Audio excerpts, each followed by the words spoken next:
কেন্দ্র ঘোষিত একটি প্রোগ্রাম। আমরা জেলা পর্যায়ে বিপুল উৎসবের মাধ্যমে সমারোহে আয়োজন করছি এবং এটা প্রায় 1 মাসেরও বেশি সময় ধরে এই জেলায় বিভিন্ন ইভেন্ট হবে। আজকে মেলার উদ্বোধন হয়েছে।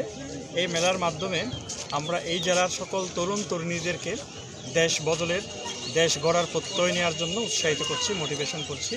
আমরা আশা করছি তরুণরা এগিয়ে আসলেই এই দেশটা বদলাবে।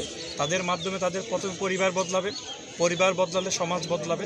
এইভাবে করে সমাজ বদলের মাধ্যমে এই রাষ্ট্র বদল হবে, এই দেশ বদলাবে এবং এই দেশগুলো যখন বদলাবে এই সুন্দর একটি পৃথিবী আমরা তরুণদের হাত ধরে পাবো। সেই প্রত্যাশা নিয়ে মূলত এর আগেই আমরা শুরু করেছিলাম তারুণ্যের এই মেলা এবং তারুণ্যের এই উৎসব। এই উৎসবের একটি বড় অনুষঙ্গ ছিল আজকের এই মেলা। এই মেলা আগামী 10 দিন ব্যাপী এখানে চলবে।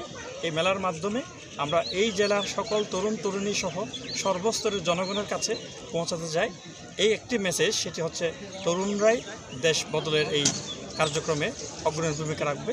সেই প্রত্যাশাকে সামনে রেখেই মূলত এই মেলার আয়োজন করা হয়েছে। ধন্যবাদ।